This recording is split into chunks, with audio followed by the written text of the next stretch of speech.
Hi, this is Megan Johnson. This is Young Entrepreneurs, Profit versus Pitfalls. I am really excited to talk to our next guest, Jennifer Keys. She is the owner, the brainchild, the power behind Sultry Confectioner. And I will be honest, I read about Jennifer last week in a local magazine.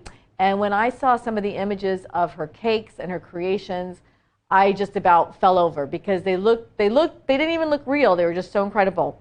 But we're going to hear Jennifer's story, how she went, and this is what I thought was really intriguing, how she went from being a decontamination technician at a power plant to the woman behind Sultry Confectioner. Hi, Jennifer. Hi, Megan. How are you? I am great. I'm so happy to have you here. Again, I've been looking at pictures of your cakes all week. I can't wait to have an event so I can order one. Tell us a little bit about how you, again, went from being a decontamination technician at a power plant, which I didn't even know, I don't even know how you even would do that, to becoming the woman behind Sultry Confectioner. It started in 2014. I decided it was around Christmas time in December, and I wanted to give my family with chocolate covered strawberries. I started dipping them, and then I gifted them to my family, and then I posted them on my social media, and that's when orders started coming in. So I started doing orders. At first, I didn't charge anything for it because it wasn't anything that I was, thinking about doing. And then it went from not charging, just only charging for material, to cakes and everything else just came along with it. So I want to interrupt you real quick there. So you put them on social media with the intention that they would sell, or did you just put them on social media just like people put stuff on social media, hey, this is what I'm doing? Just posting because it was my first time ever doing it. So just posting something, and then people took interest in it. And they start ordering, can you do this? Can you do this for me for this day? And can I order a dozen? Can I order? Yeah, it just went from there. Really? Did that surprise you when you started receiving orders for something you put online just as, hey, I put this out there just because this is what I did over the weekend? It did, because it wasn't even an intention to receive anything or to even do it any time after other than that Christmas time that I did for my family. So ever since 2014, I have been into the pastry industry just off of strawberries.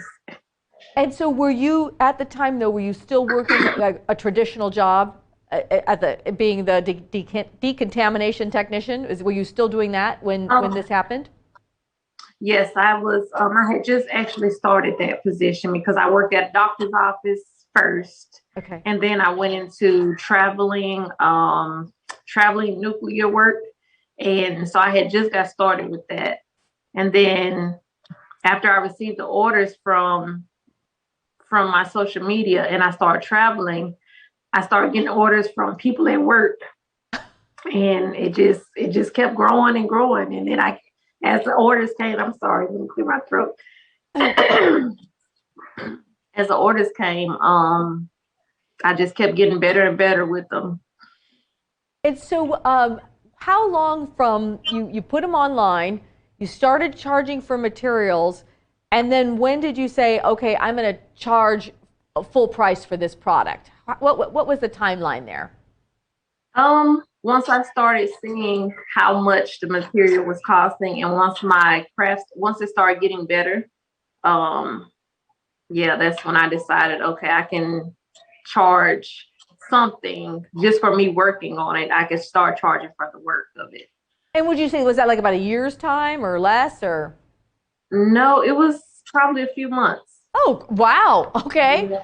A few months, because the order started off small. So it's like, okay, I could just do it whenever. But then as they grew, I knew, okay, I need to start charging that, because now it's cutting into my time for other things. So now I'm about to start charging.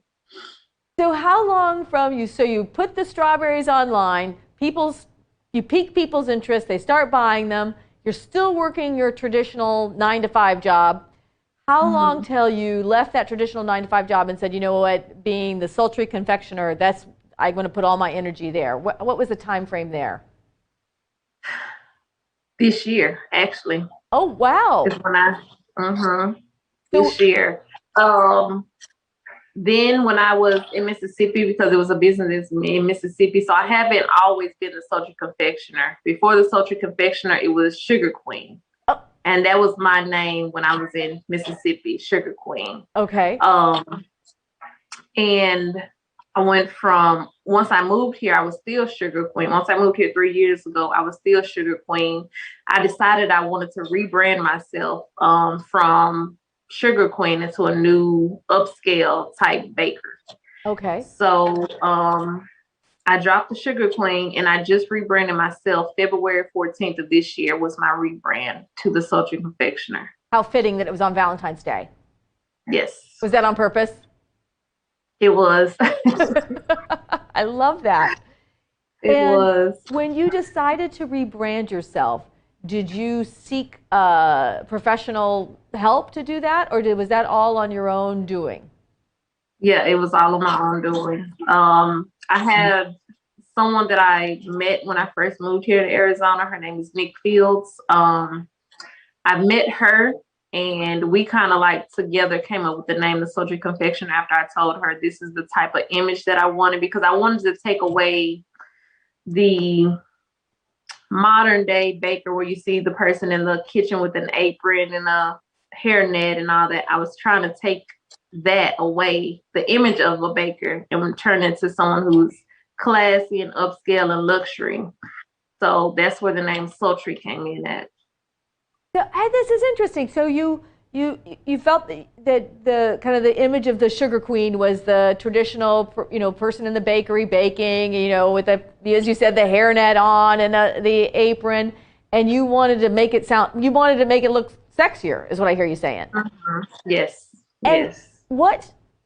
and this is what I really enjoy when I'm talking to entrepreneurs, is understanding this. What gave you that idea? Was it something you saw, something you thought about, it just came to you? Like what made you decide, I want to go from the image of the hairnet person baking to the sultry confectioner? It is pretty much like a personality thing. I like having my hair done. I like having my nails done. I like dressing up. The styles of my cake designs went from basic to upscale luxury. Okay. My packaging is packaged into a clear, pretty much a clear gift box. It's not the regular white box that you see in bakeries. It's I wish I could show it to you, but it's in a upscale gift box. Everything about my design is pretty much upscale and luxury. So that's where sultry came in at, just by me thinking about how my design has leveled since I've changed my name. Okay. So you changed your name, and then you said it was this year that you left your mainstream 9 to 5 job. Yes. All right. How has that transition been? Scary. It's been a roller coaster of Okay. emotions. So, but it's been wonderful. Huh? I can work when I'm on my own time. I can attend more of my kids' activities now. I can pretty much work with who I decide I want to work with now. So Um, it's been wonderful. and when you say you decide who you want to work with, are you choosy about who you work with? Because I think that what you're saying is very insightful to other entrepreneurs, because I think sometimes young entrepreneurs, they begin and it's like, well, I need to work with everybody. But I sometimes think we need to be selective about the people we work with. How did you make that decision? I am very selective of who I work with. And I think it's Sugar Queen. She worked with everybody. That's why I knew it was time for the name change, because Sugar Queen, no matter what cake design that was given to me that somebody would want, I would create it. No matter, even if I didn't like the design myself, I would just create whatever they asked me. Sugar Queen, the sultry confectioner creates only what she's comfortable with creating, a design that she would like to put her name to be represented to. And that's where it narrows out who I work with now. Oh, so let's say a customer comes to you and has a design for a cake, and it's a design that you don't like for whatever reason, you'll say no to that person? I will. I will refer them to someone who I feel fits them better. Like cartoon character cakes doesn't fit my brand anymore. So Okay. I won't do any more cartoon character cakes. I will refer them to someone who I know that is their, avenue. But the sultry confectioner, because of the name, cartoon character cakes does not fit the image of the sultry confectioner.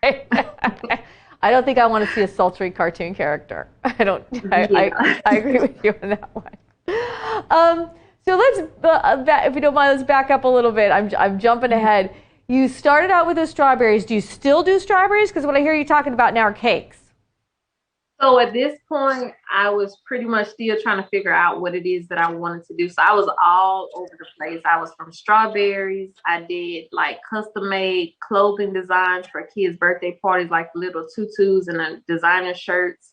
I custom made like shoes. I did hair. I was all over the place. So I continued with strawberries. I continued to do a whole lot of all the other things, and I was just trying to find out what it is that I really like doing until it just started wearing me out. Yeah. And then the cake design, that came in later. One day I decided I wanted to make my mom a birthday cake, and it was horrible, but that's when I knew, okay, that's when I knew that's what I like to do. Even though it came out horrible as it did, I enjoyed the process of me doing it. The cake, so your first cake was terrible? I'm sorry, what? The first cake you made, you said for your mom for her birthday, it was horrible? It was horrible. I remember the design and everything. It was horrible. What kind of cake was it? I remember it being pink and green. It had green icing on it, and the bow, I don't even know how I made the bow. I made it with some type of pink icing, and I wrote "Happy Birthday, Mom" on there. It was leaning. It was terrible. I love that, and I love the fact it sounds like you weren't daunted by the misstep. I'm sorry, I can't hear you. No, it sounds like that cake going wrong. It didn't slow you down. You still embraced making cakes. Yeah, I like to accept challenges. So because it challenged me so much, I was like, I have to figure this out. So it went from that to now I'm watching Cake Boss every day. Now I'm watching YouTube every day. Now I'm just making cakes just because. And then that's how the business of that came. I started doing them, started posting, and then the business from that came. And did you I hear you talking about social media, posting things. Is that where you do most of your marketing? Is through social media? Yes. Right. Yes. Do you use any other kind of marketing channels? No, just social media, Instagram, Facebook, and that's pretty much it. All right. So you said you watch Cake Boss. Is that what I heard you say? Yeah. I love that show. Yeah. That's a great show. So you decide I'm going to get better at making cakes. You start watching YouTube videos. Was there anything that when you're watching those videos, was there anything that took you by surprise? You're like, well, I didn't know to do that, or I had never thought of doing that. When it came to stacking a cake, okay. I thought you just put cakes on top of each other. I didn't know you had to support it with, the dowels and the cake board and all of that. So that was a challenge to me. That's something I didn't know. So the next cake I did after my mom's cake, I was pregnant with my daughter and I had a baby shower. I made my own baby shower cake and I stacked it, and it was horrible still. But it tastes good though. Okay. And yeah, that was the next cake that I remember doing. And that was a big challenge because it was a 3-tiered cake and it was funded. Anybody who's a beginner, funded is not the first thing to learn how to do. It was very challenging, but I took pictures of it, and for some reason, I got an order from that cake. Oh, yeah. Yeah. And so you talked about watching YouTube videos. It makes me ask. So you did not go to pastry baking school? No. No. So you're completely self-taught. Yep. 100%. Wow. Mm-hmm. And you said that what was tricky? Fondant? Fondant. Fondant. Like the layer that, what is it? Like it turns hard after you put it on there. I don't know how to really explain it, but it's like a layer that goes over the icing of the cake. Oh. Now, you did share with me, though, that your kids don't like cake icing. Yeah, they don't. That's just, that there's something wrong with them. How But it's crazy because I don't either. I don't. You don't either? You don't like cake icing? I don't. Oh, does your husband? Like, I'm in the kitchen all the time baking. I bake everything, and I don't eat it. Have you just grown tired of it? No, I never did. You never? I never did. Mm-hmm. Does your husband at least like cake icing? Yeah, he does. All right. So he's the winner. He's the winner in this scenario. Yeah. So tell me in this process from, posting on social media, what did you have anything go wrong? Anything wow, that really was a flop. I think I jumped into taking orders. I thought that caking would be as easy as when I got the orders for the strawberries, mm-hmm. and I was wrong. So I was taking orders for cakes, doing them the day before, the same day, like I was a professional. And someone picked their cake up, and she just flat out told me, "This cake is ugly. I hate it. I want my money back." Oh, she said that to your face? She told me that to my face. Yep. Oh. She didn't even take the cake, actually. She did not take the cake. Oh my gosh. How did you handle that? I mean, of course, I was very apologetic to her. I gave her money back. I cried for like 2 days, and I kind of like stopped doing it, but I sulked about it for about for a good week. Uh-huh. And after that, that's when I just started practicing. Before I stopped taking anybody's order, I stopped taking anybody else's money, I just started practicing. Wow. We're actually having a big storm here, so there's a big, huge thunder just rolled through. I don't know if you heard that. So you had this woman give you negative feedback about your cake, a customer, refused the cake, and then you stopped taking orders, and what I hear you say, you just started practicing more on your cakes? Yeah, it pretty much fueled me because,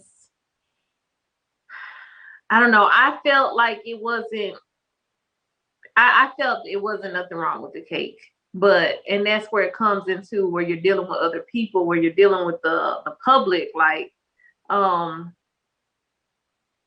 the way you view something, someone else doesn't view it. So I thought it was okay, but she thought it was horrible. And I guess at that time I had the mindset, well, I'm just starting, so, people should understand that. Uh-huh. But no, she did not understand that part at all. She just was like, I don't like it. I want my money back. Oh, wow. What'd you do with the cake itself? I threw it away. Oh, I hate to see any cake die. I threw it away. And that was the procrastination part where I was talking about, like, I procrastinated a lot. Like, I've always wanted to be a business owner because the first thing I ever did was do hair. And I did hair like forever. So I've always known I wanted to be a business owner, but I thought it would be into hair. But my procrastination was terrible. I would wait to the very last minute to do anything. That's even for schoolwork, like anything. I was big on procrastination. Uh-huh. And once I started growing into, okay, this is really what I want to do, I knew I had to change my mindset with getting things done in a timely manner because things happen. And I've had incidents where I procrastinated so much to where when something went wrong, I didn't have time to go back and fix it. Oh. So it taught me a big lesson. I am guilty of procrastinating. Yeah. I empathize with you there. So and what did you do to you recognized in yourself that procrastinating was something you needed to work on? How did you tackle that procrastination? How did you decide I won't I mean, because I could think to myself, I'm not going to procrastinate, and I'll work on that later. But that would be me. When I had multiple customers that were upset with how their cakes turned out. Okay. Yeah, that pretty much stopped me to where I'm like, if this is something I really want to get into and it's something I want to do, procrastination has to leave. Like, it's no way I can do this type of business waiting until the last minute, because things go wrong when doing cakes. I've had so many things go wrong. My oven has gone out. I have dropped a cake from transferring it from my refrigerator to the countertop to decorate and had to bake it all over again. I've had a lot of incidents. So procrastination, because I procrastinated so much, I didn't have time to go back and fix it. And then when I did fix it, it wasn't my best work. So dealing with things like that, it really broke that broke that cycle for me. Oh gosh, yes. Oh, dropping a cake. Oh my gosh. When you were building your business and deciding to, leave your 9-to-5 mainstream job, did you consult with anybody to put together a business plan, or did you consult with anybody on any kind of marketing, or did you just kind of go with what felt right for you? Yeah, pretty much what felt right for me. I spoke to my husband about it. I took off 6 months, so I didn't take any orders for 6 months. I focused on rebranding. I focused on the look that I wanted to have. I focused on I finally figured out what it was that I wanted, and I focused on that. I created my cake line, my cake mix line, and then February 14th is when I launched my rebrand of the Sultry Confectioner. Awesome. But no, I didn't have any business plan for it other than I knew my potential. Yeah. And that's pretty much what it was. I read also that you're going to be opening a brick and mortar store. That is in the future. Yeah, I'm working on it. Definitely working on it. Okay. And what do you visualize that people would come in and to pick up the cakes, or is this where people would come and like have a slice of cake? I want it to be a sit-down eatery area. Oh wow. I want it to be like a bistro feel. Like, my image of the Sultry Confectioner and how I operate in business, it's like I consider I call myself, I only tell my husband this though, the Marilyn Monroe of cakes. I like her style of black and white and red. So that's pretty much my feel of that 1960, 1970 type vibe. Gotcha. So it would be like a sit down eatery, music, soft music eatery. You can come in, you can drink your coffee, you have your tea cake and stuff like that. Now I'm hungry again. That sounds really good. Jennifer, what advice would you give to other young entrepreneurs who are either thinking of starting their business, or maybe they're at the point you were earlier this year where they're still working the mainstream 9-to-5 job and they're thinking about making that leap to make their business their 100%? What advice would you give them? Stay consistent. Be patient. Do not procrastinate, and to never give up. My main advice that I tell anyone is to never give up. Like, daily I post, or weekly I post where my cake started versus how they are now, as a motivation to people. Like, if I can do it, you definitely can. Because I was the biggest procrastinator nobody would ever thought I would be where I am right now with how much of a procrastination person I was. Really? So Mm-hmm. Being a procrastinator myself, I'm feeling very optimistic listening to you talk about that you got over being a procrastinator. It was bad. Like I cannot. I It was bad. And I guess that's one of the main memories that I can remember as when I first started is how bad procrastination held me back. Like I could be so much further than I am right now had I had the same mindset I have now than I did then. So what would you say your mindset, if your mindset was procrastination in the past, what would you say your mindset is now? Get things done. Yeah. Waiting to do it is not going to stop it from it needing to be done. So just get up and do it. That's terrific. Yeah. I also noticed on your website that you offer cooking classes.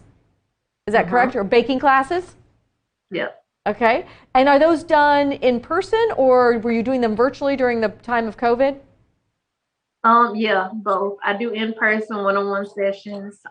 Was doing the virtual, like a lot of people, like I've had people from the Bahamas to even message me and say they want to do a class, but how would they go about doing it? So that's why I came up with the virtual for people who are out of state and didn't have the funds to fly here to sit with me. So I do virtual, like how we're talking right now. Okay. I have a cake in front of me. They have a cake. I tell them the ingredients they need, how to make the cake. They make it, and I go over the Zoom with them. Oh, I bet that's great.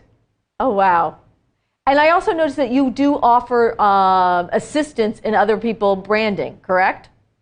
Yes. I do branding consultations because it's a lot of people like they want to start their business or they're into their business, but they don't even know where to start, how to go by. Like I do shipping. I offer shipping a lot, so that's a lot of consultation that I do. A lot of people have questions about how do you ship from home. So a lot of people contact me to get information on that. On how to actually to do the actual shipping is what I heard you say. Yeah.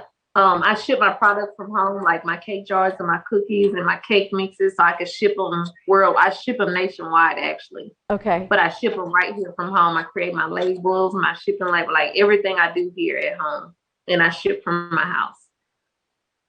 That's perfect. Do you employ your kids on helping you?